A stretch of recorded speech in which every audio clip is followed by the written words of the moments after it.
hardened hearts. We are to warn unbelievers to respond to the message of salvation immediately and not to harden their hearts. Here's Gene. Revelation 8, verse 7. We see, and following through verse 12, that the first trumpet sounded. Here comes the judgment now of the first trumpet. And remember now, the 7 trumpets really are the 7th seal. As the 7th seal is unfolded, those are the 7 trumpets.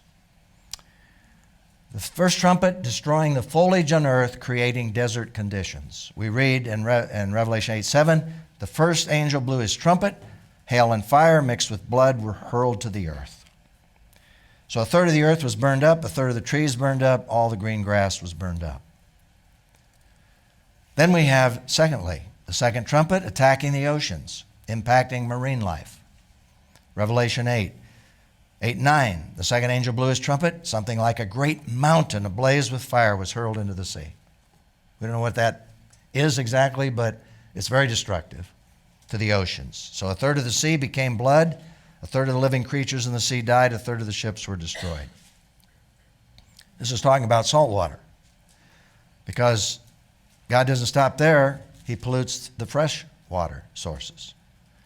The third trumpet creates a drought. The third angel blew his trumpet. A great star blazing like a torch fell from heaven. It fell on a third of the rivers and the springs of water. Not just the oceans, but now the freshwater sources. The name of the star is wormwood. A third of the waters became wormwood, so many of the people died from the waters because they had been made bitter. And then we have the fourth trumpet. And this was clouding the earth's light source, creating mental and emotional distress. And by the way, that's very significant, because if you live without light for very long, you're going to have biological responses to that. And it takes tremendous adjustment, because people who live in the North Pole region when there is no sunlight often are afflicted with depression, biological depression.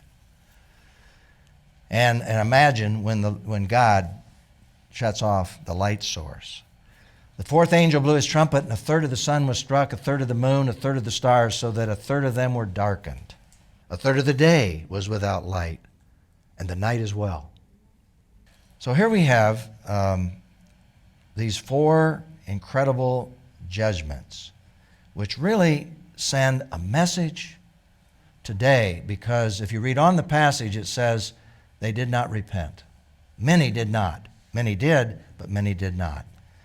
And here's the lesson for us today. And in Hebrews we read, chapter 3, verse 15, as it is said, today, if you hear his voice, do not harden your hearts as in the rebellion. There it's referring back, obviously, to the Old Testament rebellion, but we could also project into what we're reading in the book of Revelation.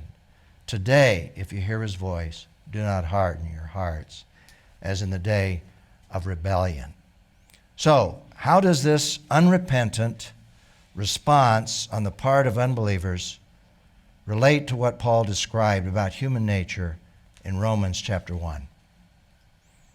See, this is human nature.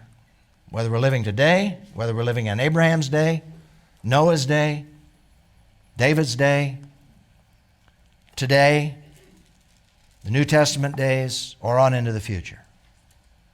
Man's tendency is to harden his heart. And so we read, for God's wrath is revealed from heaven against all godlessness and unrighteousness of people who by their unrighteousness suppress the truth. And there he's talking about this period of grace.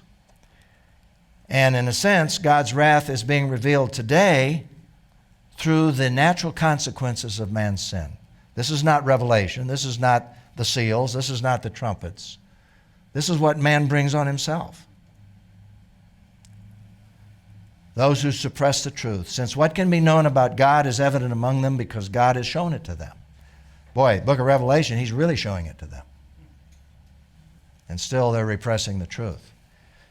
From the creation of the world, his invisible attributes, that is his eternal power and divine nature, have been clearly seen, being understood through what he has made.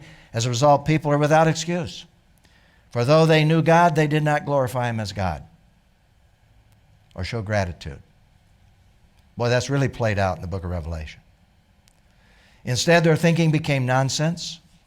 Their senseless minds were darkened.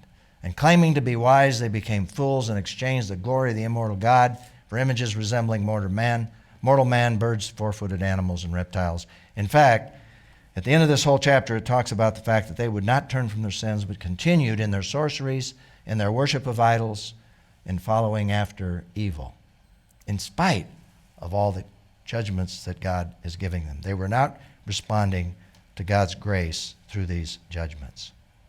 And so, the message really relates to Principle 18. We're to warn unbelievers to respond to the message of salvation immediately and not to harden their hearts. Today is the day of salvation.